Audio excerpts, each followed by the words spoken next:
어떤 목사님이 지금까지 섬기던 교회를 사임하고 새로운 교회로 부임해 가셨습니다. 그런데 새로 부임해 간 교회는 이전의 교회와는 예배 분위기가 전혀 달랐다는 것입니다. 이전의 교회에서는 목사님이 말씀을 전하면 교인들이 곧잘 아멘으로 화답하고 또 찬양도 아주 뜨겁게 했습니다. 그런데 새로 부임한 교회는 아무리 목사님 뜨겁게 또 열정적으로 설교를 해도 교인들은 입을 꾹 다문 채 그냥 눈만 동그랗게 뜨고는 전혀 반응이 없더라는 것입니다. 때문에 목사님은 교인들이 말씀을 들으면서 이 교인들이 도대체 은혜를 받고 있는지 아닌지 전혀 알 수가 없어가지고 답답했습니다. 그래서 부임한 지 셋째 주일에 설교를 하다가 도저히 답답해서 견디었던 목사님이 교인들에게 물었다고 합니다. 여러분, 왜 아멘을 안 하세요? 그랬더니 앞에 앉아있던 어떤 집사님이 이렇게 대답을 하시더랍니다. 목사님, 아멘은 주기도문을 마치고 하는 것 아닙니까?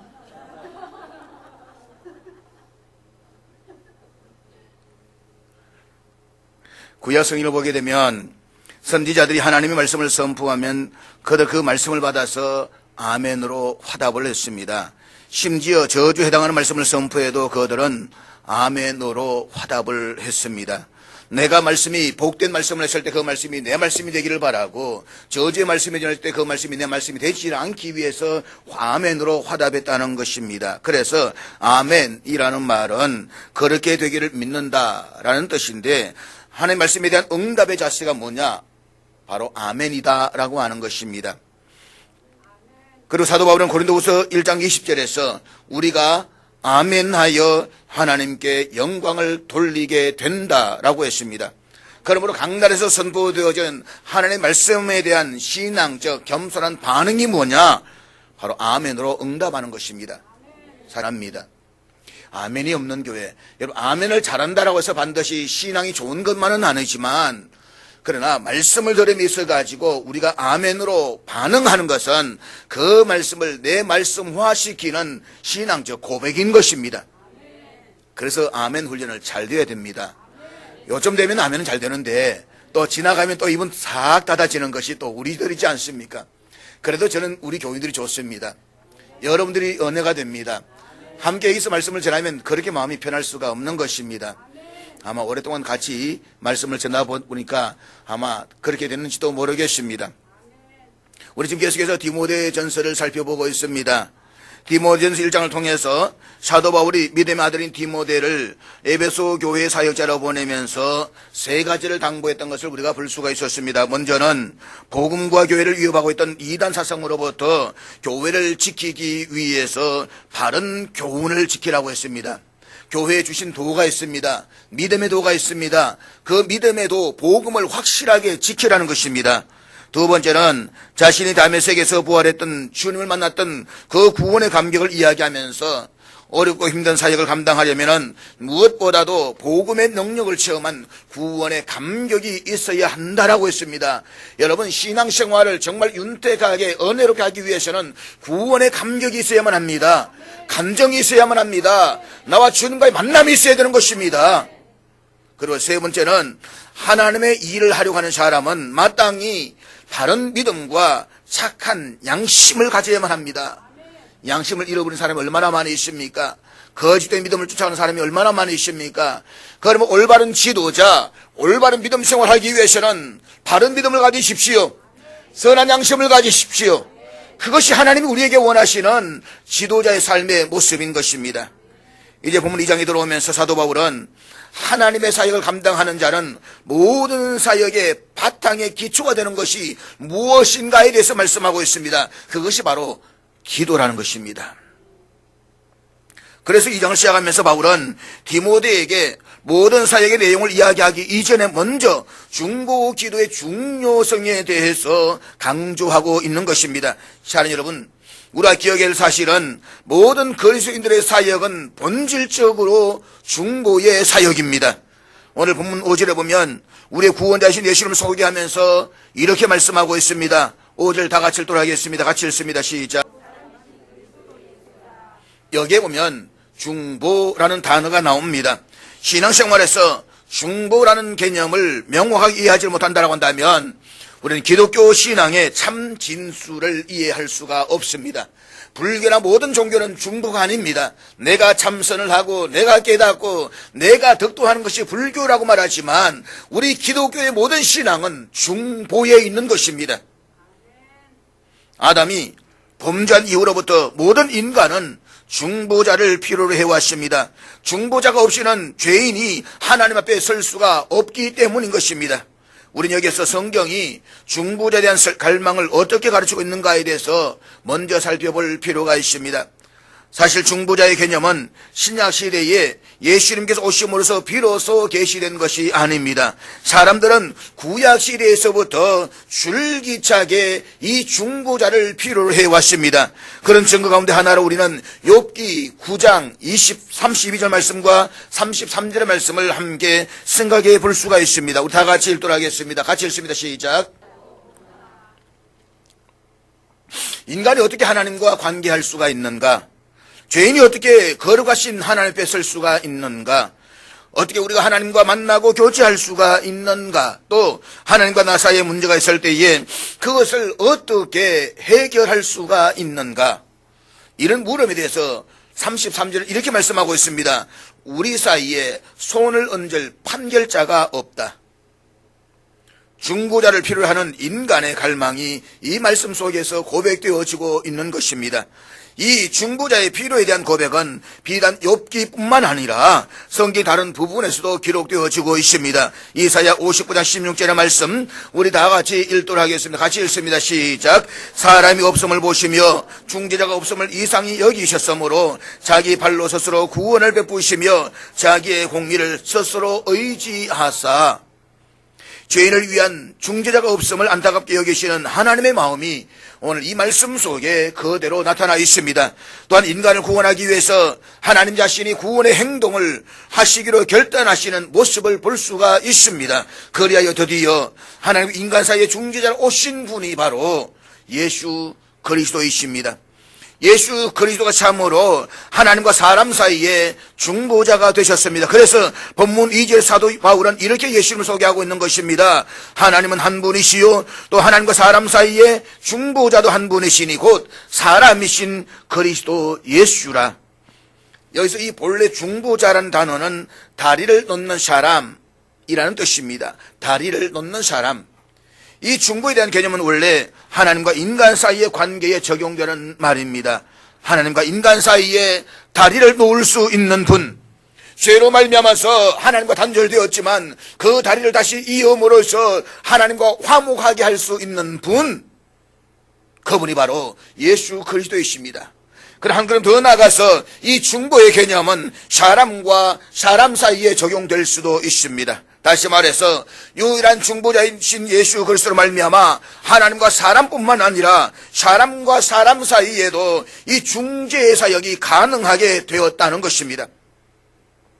중세기에 지금도 마찬가지이지만 로마 가톨릭은 하나님께서 이런 중재자의 사역의 권한을 사제들, 소위 교역자들에게만 주신 것으로 성경을 해석했습니다. 그래서 사제만이 모든 죄를 용서해 줄 수 있다. 뿐만 아니라 한 걸음 더 나아가서 구원의 중재 사역을 이 땅에서의 사제들만이 아니라 이 땅을 살다가 죽은 성도들 가운데에서 복자와 성인이라는 이름으로 명명해가지고 그들을 구원의 중재자로 만들었다는 것입니다. 여기서 이 복자는 이 복자가 아니고 그리스도 안에서 믿음을 따라 살다가 죽었던 사람으로서 낙원에서 지옥에 있는 영혼들을 위해서 중보 기도를 하면 지옥에 있는 영혼들이 형벌이 감면된다는 것입니다. 여러분, 지옥에 갔다가 어느 순간 그 영혼의 병흥별이 끝나면 다시 천국을 간다, 그런 성경의 이야기는 어디에도 없습니다. 지옥에 가면 영원히 지옥의 삶을 살게 되는 것입니다. 이게 성경입니다. 그럼에도 불구하고 낙원에서 거룩한 어떤 믿음의 사람 복자가 지옥에 있는 그 사람을 위해서 열심히 기도하면 그의 기도가 응답되어 가지고 연옥에서 지옥의 삶이 감면되어서 어느 때에 천당으로 가게 된다는 것입니다. 그리고 성인이라고 하는 것은 지옥에 있는 영혼들을 직접 낙원으로 옮길 수 있는 사람, 그가 세인트, 성인이라는 것입니다. 그래서 그들은 마리아를 숭배하고 성인을 숭배하는 비성경적인 내용을 교인들에게 가르쳐 왔습니다. 그러면서 헌금 많이 해라. 그리고 열심히 제대로 행동해라. 그러면 너희들의 조상들이 지옥에서 낙원으로 갈 것이다. 여러분들이 헌금을 해서 금화가 떨어지는 순간, 땡그랑 하는 순간 지옥에 있던 여러분의 할아버지가 화살처럼 솟구쳐 가지고 낙원으로 올라갈 것이다. 이렇게 사람들을 현혹시켰다는 것입니다. 구원은 오직 예수 그리스도만 구원받습니다. 예수 그리스도 외에 구원받을 길이 없습니다. 지옥에 하면 영원히 지옥에 생활하게 되는 것입니다. 이건 성경이 가르치는 것입니다. 그래서 종교개혁자들의 최대 발견 가운데 하나는 우리의 유일한 중보자는 오직 예수 그리스도 한 분밖에 없다는 것입니다. 그렇지만 그리스도를 믿고 신뢰하는 사람들이 그분을 의지해서 하나님과 사람 사이에, 그리고 사람과 사람 사이에 중재자의 사역을 감당할 수 있게 되었다는 것입니다. 그리고 그것이 사제들만이 아니라 예수 그리스도를 구주로 믿는 모든 신자들의 특권이라는 사실을 성경에서 발견한 것입니다. 그것이 어디에 있습니까? 베드로전서 2장 9절의 말씀인데 우리 같이 읽도록 하겠습니다. 다 같이 읽습니다. 시작. 베드로전서는 흩어져 있는 모든 그리스도인들에게 보낸 서신입니다. 그리고 이 서신에서 베드로는 흩어진 모든 그리스도인들을 향해서 너희는 택하신 족속이요 왕같은 제사장들이라고 했습니다. 그러니까 여기에서 너희라고 하는 것은 사제들, 목사들을 의미하는 말이 아니라 모든 그리스도인들입니다. 예수 그리스도 안에서 그의 보혈로 구원을 받은 모든 그리스도인들은 택하신 족속이요 왕같은 제사장들입니다. 그렇습니다. 성경은 제사장의 직분이 모든 성도의 특권이라는 사실을 우리에게 분명하게 가르쳐주고 있는 것입니다. 그러면 구약 시대에 제사장들만이 가지고 있던 그 고유한 특권이었던 중보의 특권을 신약 시대에서는 그리스도 안에서 구원을 받은 모든 그리스도인들에게 주어진 특권이 된 것입니다. 이것을 마르틴 루터는 만인 제사장이라고 했습니다. 그러니까 모든 그리스도인들은 하나님 앞에 나아가서 다른 사람을 위해 기도해 줄 수 있을 뿐만 아니라 서로가 덕을 세우는 가운데 신앙의 내용을 가르칠 자격이 있다는 것입니다. 물론 그렇다라고 해서 교회에 목사가 필요 없다라는 이야기는 아닙니다. 종교개혁자들은 만인 제사장직과 교육자직은 엄격하게 구분되어져야 한다라고 했습니다.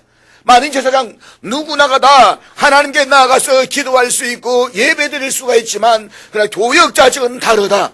교역자직은 특별한 소명과 부르심이 있을 때에 하나님께 나아갈 수 있다라고 말씀을 하고 있는 것입니다. 그래서 모든 사람이 다 하나님 앞에서 제사장이지만 모든 사람이 다 교역자가 될 수는 없는 것입니다. 그러므로 분명 사실은 예수 그리스도 구원하심으로 왕같은 제사장이 된 모든 그리스도인들은 그분의 이름으로 중보의 사역을 할 수가 있다는 것입니다. 그리고 모든 그리스도인들은 중보의 사역을 외면해서는 안 됩니다. 그런 의미에서 사도 바울은 오늘 본문이 시작되는 1절에서 디모데에게 먼저 강조하고 있는 것이 바로 중보 기도의 사역이었습니다. 1절 말씀 우리 다 같이 보도록 하겠습니다. 1절 나가시 읽겠습니다. 시작. 여기 보면 간구와 기도와 도구, 다 기도입니다. 도구의 기도를 중보의 기도라고도 이야기를 합니다. 우리는 보편적으로 사역이라고 말하면 설교하는 것과 또 개인 전도를 하는 것 같은 것으로 쉽게 생각을 하면서 기도는 사역으로 생각하지 않는 경향들이 있습니다. 그러나 성경은 하나님의 사역에 임하는 디모데에게 그가 첫째로 관심을 가져야 할 중요한 사역이 뭐냐? 바로 기도의 사역 사실을 강조하고 있다는 것입니다. 그렇습니다. 기도야말로 가장 위대하고 놀라운 사역이라는 사실을 깨닫는 사람들에게 하나님의 일은 비로소 자신의 사역이 될 수가 있는 것입니다. 그리고 바울이 2장을 시작하면서 기도를 먼저 강조하고 있는 것은 기도야말로 모든 사역의 바탕이 되어야 한다는 것을 가르치기 위함에 있다는 것입니다. 바울이 디모데에게 정말로 가르치고 있었던 내용은 바로 이것입니다. 하나님의 일을 감당함에 있어가지고 기도보다 앞서지 말아라. 모든 일에 기도가 중심이 되라 이 말씀인 것입니다. 그렇다면 이제 우리는 이 중보의 기도의 내용을 살펴보면서 세 가지 중요한 질문 앞에 직면하게 되는 것입니다. 첫째, 우리는 누구를 위하여 중보의 기도를 할 수가 있습니까? 이 물음에서 오늘 본문은 모든 사람을 위하여라고 말씀을 하고 있습니다. 기억하십시오. 우리가 단순히 자신의 가정과 자기의 자녀들만을 위해서 기도한다라고 한다면 그의 사역은 결코 모든 사람을 위한 사역이 될 수가 없습니다. 우리가 모든 사람을 위하여 기도할 때에 비로소 모든 사람을 위해 사역할 수 있는 놀라운 특권을 가지게 되는 것입니다. 그래서 본문에서 사도 바울이 특별히 강조하고 있는 단어가 모든이라는 단어입니다. 본문 4절을 보십시오. 거기에 보면 하나님께서 누가 구원받기를 원하시는가에 대해서 분명하게 말씀하고 있습니다. 4절 말씀 다 같이 읽겠습니다. 시작. 그렇습니다. 하나님은 우리들 뿐만 아니라 모든 사람, 모든 민족이 구원받기를 원하십니다. 그리고 모든 사람이 하나님께 나와서 진리를 알기를 원하십니다. 그래서 우리 주님께서 어떻게 하셨습니까? 본문 6절 말씀입니다. 6절 같이 읽겠습니다. 시작. 그가 모든 사람을 위하여 자기를 대속물로 주셨으니 기약이 이르러 주신 정건이라. 사랑하는 여러분, 그리스도인들의 신앙생활은 자기 자신만을 위한 이기적인 사역에 머물러 있어서는 안 됩니다. 그런 사람은 어린아이와 같은 신앙에 머물러 있는 사람입니다. 그리고 그것은 우리 주님께서 이 땅에 오셔서 죄의 사로잡힌 모든 사람을 대신하여 십자가 자신을 바치신 그 참뜻을 알지 못하는 사람입니다. 그러므로 그리스도의 보혈로 구원받았음을 믿음으로 고백하는 모든 그리스도인들은 온 우주와 모든 사람을 상대로 하는 이타적인 사역으로 나아가야만 합니다. 우리가 문자 그대로 하나님의 사랑하시는 이 세상의 모든 사람들, 우리 주님께서 자신의 생명을 드신 바로 그 모든 사람들을 상대로 하나님의 거룩한 사역을 할 수 있다는 것은 영광이요 축복입니다. 그런데 우리는 모든 사람들과 모든 민족들에게 다가갈 수는 없습니다. 그렇지만 우리가 그들을 위해서 할 수 있는 보다 확실하고도 분명한 사역이 있습니다. 이 자리에 있지만 아프리카를 위해서 사역할 수가 있습니다. 이 자리에 있지만 저 북한을 위해서 사역할 수가 있습니다. 그것이 바로 중보의 기도인 것입니다. 사랑하는 여러분, 우리가 여기 앉아서도 북한의 동포들과 저처럼 없는 김정은을 위해서 사역할 수 있다는 사실을 아십니까? 그리고 당신은 저들을 위해서 기도해 보신 적이 있습니까? 그냥 장난 삼아가지고 터뜨려버리면 우리는 다 가버립니다. 저 김정은의 수소폭탄을 우리 한반도 충청도의 중간쯤에서 한 500km 위에서 터뜨려버리면 이 남한의 모든 전자파는 다 파괴되어져 버립니다. 모든 기능이 다 올스톱 되어버린단 말입니다. 이게 회복하기 위해서는 몇 달을 가야만 합니다. 경제, 금융 모든 것이 다 스톱되어 버립니다. 상상해 보셨습니까? 죽고 사는 문제가 아닙니다. 더 심각한 문제를 우리는 직면하고 있는 것입니다. 하나님, 저 마음이 완악하지 않게 하시고 저 마음에 성령이 함께 하셔서 감동을 주셔서 민족을 사랑하게 하시고 북한의 동포들을 사랑할 수 있는 마음을 달라고 기도해 보신 적이 있습니까? 죽일 놈이라고 저는 빨리 뒤져야 된다고 욕하기 전에 우리는 그를 위해서 기도해야 되는 것입니다.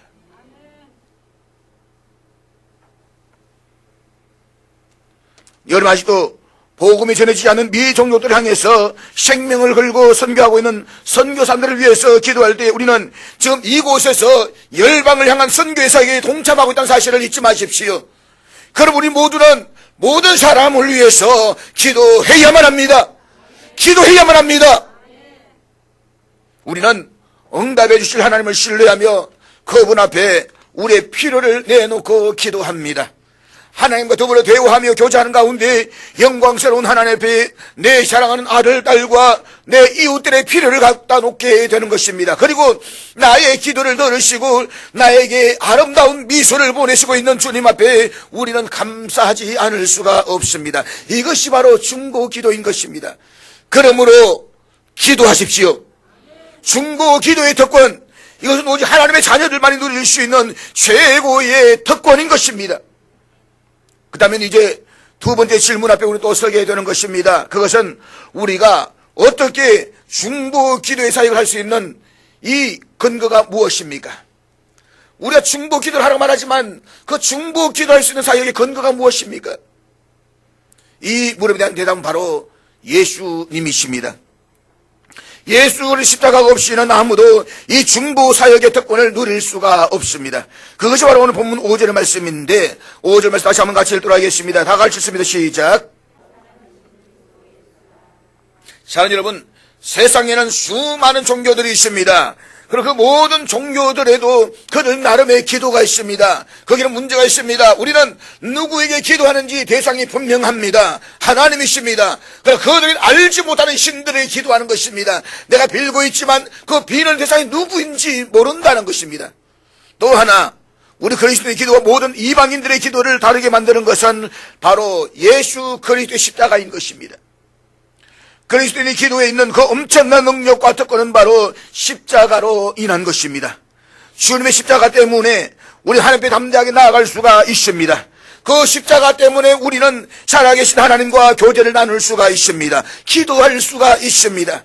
사도 바울은 예수님의 십자가야말로 우리가 하나님 앞에 나아갈 수가 있고 또 하나님께 중보의 기도를 할 수 있는 가장 중요한 근거가 된다는 사실을 지적하기 위해서 기도에 대한 이야기를 하다가 갑자기 우리의 시선을 주님께로 향하게 하는 것입니다. 무엇입니까? 예수 그리스도 안에서 기도하라는 것입니다.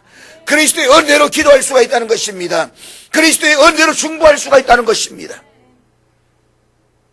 그러나 우리 여기서 분명하게 정리해야 할 것이 있습니다. 그것은 우리는 스스로 하나님 앞에 나아갈 수가 없다는 사실입니다. 혹시 어떤 사람들은 우리 인간에게는 의지가 있기 때문에 스스로 하나님께 나아갈 수 있다라고 주장하기도 합니다. 그러나 성경은 그렇게 말씀하고 있다는 사실을 말씀하고 있지 않다는 사실을 기억해야만 합니다. 이사야 59장 2절 말씀 우리 다 같이 읽도록 하겠습니다. 같이 읽습니다. 그렇습니다. 우리의 범죄함이 우리와 하나님의 사이를 갈라 놓았습니다. 그래서 사도 바울은 로마서 3장 23절에 이렇게 말씀하고 있습니다. 같이 읽겠습니다. 시작. 모든 사람이 죄를 범하였음에 하나님의 영광에 이르지 못하더니. 이것이 성경이 가르치고 있는 진리입니다. 범죄함으로 완전히 타락한 인간은 결코 스스로의 힘으로는 하나님의 영광에 이를 수가 없습니다. 그래서 하나님께서는 독생하신 아들 예수 그리스도를 우리의 중보자로 보내셨습니다. 그리고 우리는 그분이 흘리신 보혈로 말미암아서 하나님의 담대하게 나아갈 수가 있게 된 것입니다. 예수 그리스도께서 우리에게 새롭고 산 길이 되어주신 것입니다. 이제 누구든지 예수 그리스도의 이름으로 하나님께 나아가 기도할 수가 있게 되는 것입니다. 잊지 마십시오. 우리의 기도가 응답될 수 있는 이유는 우리가 기도를 잘하기 때문이 아닙니다. 우리가 유창하게 기도를 잘하기 때문에 응답되는 것이 아닙니다. 우리의 기도가 응답되는 이유는 다시 살아나신 우리의 중보자 예수님 때문입니다. 그분 하나님과 나사에 있던 죄의 담을 허시고 우리의 중보자가 되셨습니다. 예수님은 지금도 하나님 보좌 우편에 앉아 계셔서 우리를 위해서 중보하고 계십니다. 그리고 우리는 그분의 이름으로 내 자녀와 이웃과 열방을 향해서 중보의 기도를 할 수가 있게 된 것입니다. 그렇기 때문에 중보 기도의 사역은 구원받은 자들만이 누릴 수 있는 특권인 것입니다. 그 다음에 사랑하는 여러분 묻습니다. 여러분은 이 놀라운 특권을 누리고 계십니까? 여러분은 구원받은 자로 주 앞에 나와 내 자신만을 위해서 기도하는 것이 아니라 내 자녀만을 위해서가 아니라 나라와 민족을 위해서 열방을 품고 기도하고 계십니까? 이번에 세 번째 문 앞에 서게 되는 것입니다. 그것은 우리에게 중보 기도의 사역이 필요한 이유가 무엇입니까? 본문 2절 말씀입니다. 2절 말씀을 다 같이 읽도록 하겠습니다. 시작. 사도 바울은 1절에서 모든 사람을 위하여 기도하라라고 권면한 이후에 이어지는 2절에서는 특별히 임금들과 높은 지위에 있는 모든 사람을 위하여 기도하라고 말씀하고 있습니다. 우리는 여기에서 기도해야 할 대상으로 임금들이라고 했을 때에 바울이 이 편지를 쓰고 있던 시대적 상황을 생각해 보아야만 합니다. 당시 로마의 황제는 그 유명한 네로였습니다. 네로는 베드로와 바울을 비롯해 수많은 그리스도인들을 순교시켰던 기독교 최대 박해자였습니다.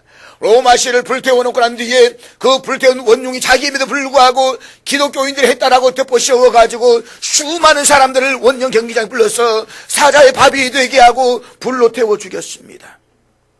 그러니까 이제 잠깐 후면 자신을 죽일 그 임금, 그를 위해서 기도하라는 것입니다. 그리고 이것은 모든 그리스도인들에게 한나라의 집권자들을 위해서 기도해야 할 책임이 있다는 사실을 우리에게 강조하고 있는 것입니다. 자, 여러분, 우리 정책 입장에 따라서 현재 대한민국의 최고 지도자인 문재인 대통령에 대한 견해가 달라질 것입니다.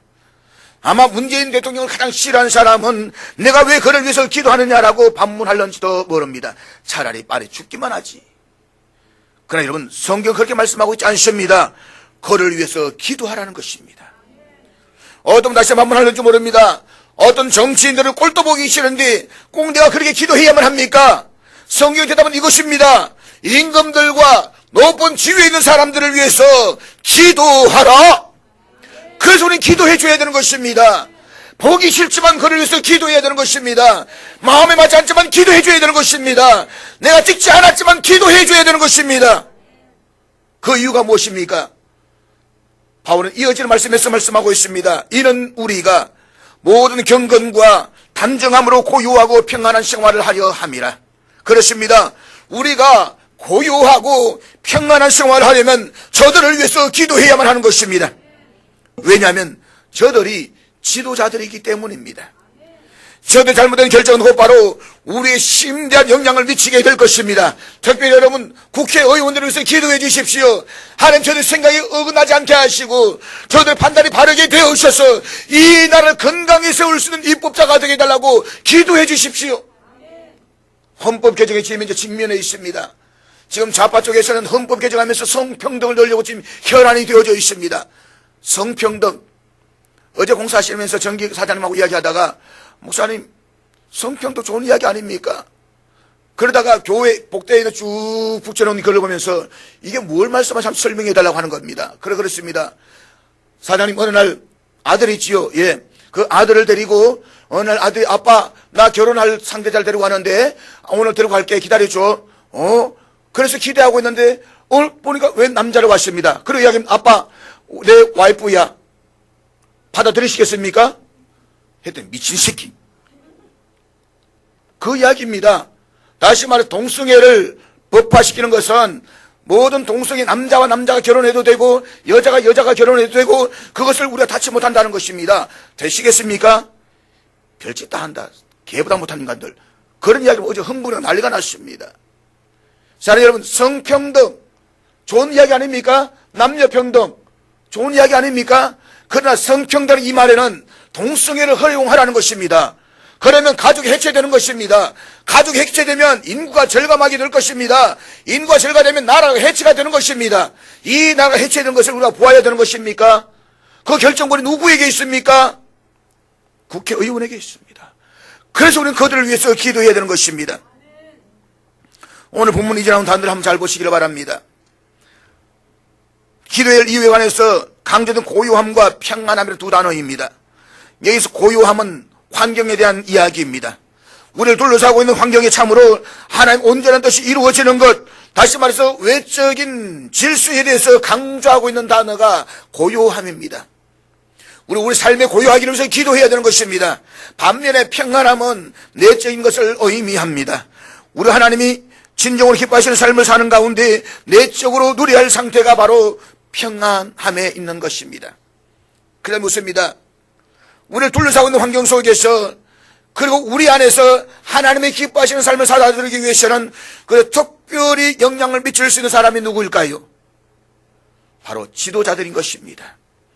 그래서 지도자를 위해서 기도하라는 것입니다. 저의 잘못된 판단력에 따른 정책입법은 나라를 혼돈과 고통 속으로 떨어지게 만들 것입니다. 동성애를 찬성하는 저들의 행동은 결국 가정을 해체시키고 젊은이들을 타락으로 이끌어가게 될 것입니다. 그러므로 사랑하는 여러분, 지도자들이 올바른 정치를 하고 나를 바르게 다스릴 수 있게 해달라고 기도하시기를 바랍니다. 그래서 사랑하는 여러분, 우리가 그저 평안하게 살기 위해서 지도자를 위해서 기도해서는 안 됩니다. 오늘 본문의 사도 바울이 말씀하고자 하는 의도는 보다 깊은 의미가 있습니다. 본문에서 고요함과 평안함이라는 단어가 동시에 강조되고 있는 중요한 단어가 있습니다. 그것은 바로 경건과 단정함이라는 것입니다. 여기 경건함이라고 하는 것은 하나님과의 바른 관계에서 본 덕목입니다.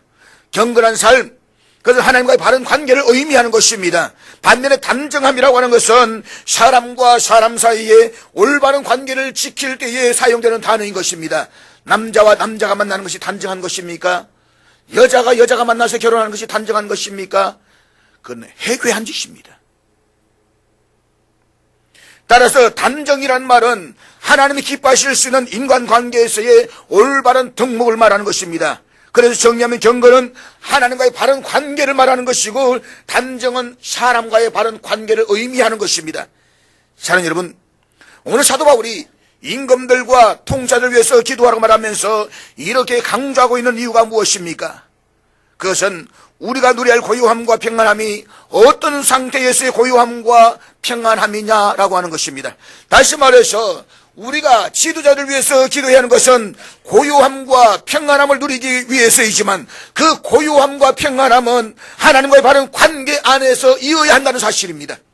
좀 더 이야기를 하자면 우리가 이 땅에서 하나님과 올바른 관계를 맺고 그분을 온전히 섬기는 가운데 이웃과의 관계를 맺기 위해서 고요하고 평안해야 된다는 것입니다. 그러기 위해서 우리는 지도자를 위해서 기도해야만 하는 것입니다. 그러므로 우리가 하나님이 기뻐하시는 그 삶을 살아드리기 위해서 이러한 삶에 직접적으로 영향을 미칠 수 있는 지도자를 위해서 기도해 주십시오. 그 지도자가 악한 지도자일지라도 그를 위해서 기도하십시오. 아니, 선한 지도자보다 더 그를 위해서 기도해 주셔야만 합니다. 이 세상에 하나님의 나라가 임할 수 있도록 우리는 지도자들을 위해서 기도해야만 합니다. 이것이 우리가 중보 기도를 해야 하는 가장 중요한 이유인 것입니다. 그리고 궁극적으로는 그렇게 살아가는 것이 하나님이 우리에게 바라시는 생활 방식인 것입니다. 사랑하는 여러분, 이웃을 위하여 한 나라의 지도자를 위하여 중보 기도를 드릴 수 있다는 것은 하나님께서 그의 자녀들에게만 주신 기도의 특권입니다. 이 특권을 빼앗기지 마십시오. 이 특권을 잃어버리지 마십시오. 요한계시록에 보면 우리가 주님의 보좌 앞에 나와 열방을 끌어안고 기도할 때 일하는 광경에 대해서 이렇게 말씀하고 있는 것을 볼 수가 있습니다. 요한계시록 8장 3절과 4절 말씀 같이 읽겠습니다. 시작.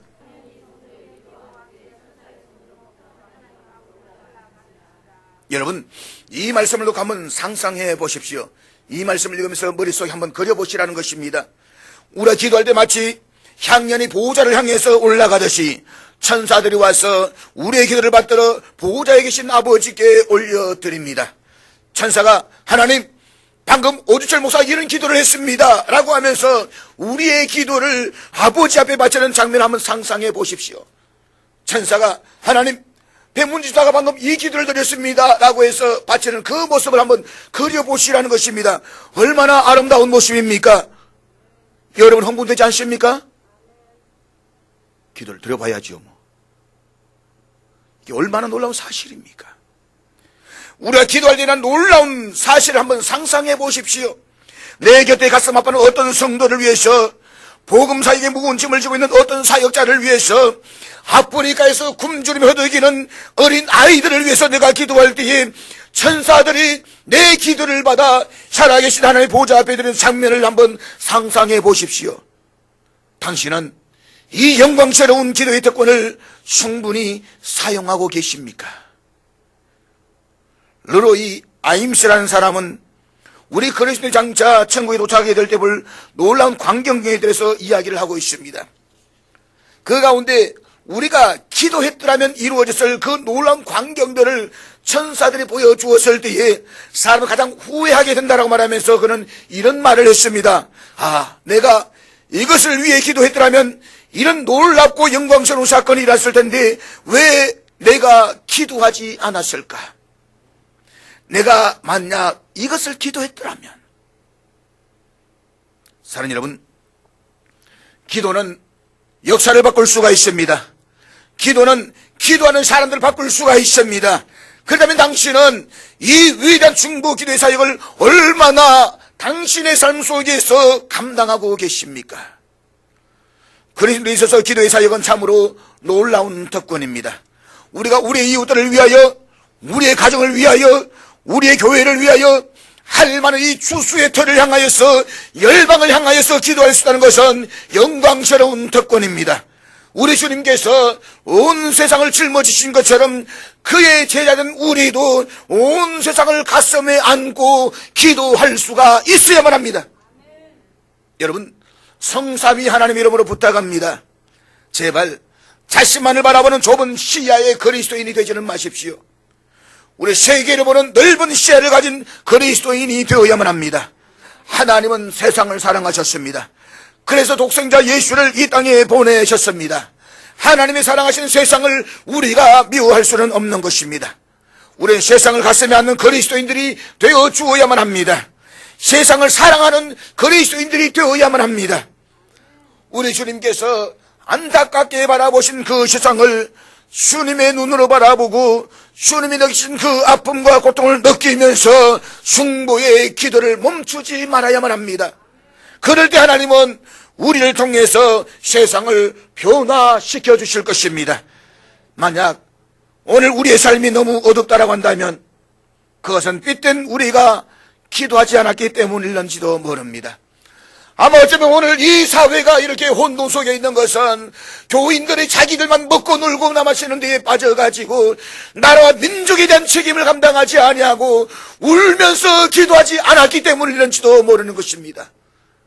우리 할머니 할아버지들, 우리의 어머니들은 시간만 되면 주님 전에 나와 민족을 안고 기도했습니다. 나를 붙잡고 기도했습니다. 하나님 이 땅 잘 살게 해주십시오. 이 땅이 복음화되게 해주십시오. 이 땅이 하나님 나라가 되게 해주십시오. 울면서 기도했습니다. 그 기도 지금 우리에게는 있습니까? 살만하니까, 돈이 있으니까, 세상을 향해서 놀러 다니게 바빴을 뿐이지 우리 주님 앞에 나와 그렇게 간절히 기도한 적이 없습니다. 몸부림치며 기도한 적이 없습니다. 정말 대통령 욕은 하지만 대통령 향해서 붙잡고 눈물 흘려 기도했던 적은 얼마나 있었습니까? 기도해 주십시오. 기도할 책임이 우리에게 있습니다. 기도하겠습니다.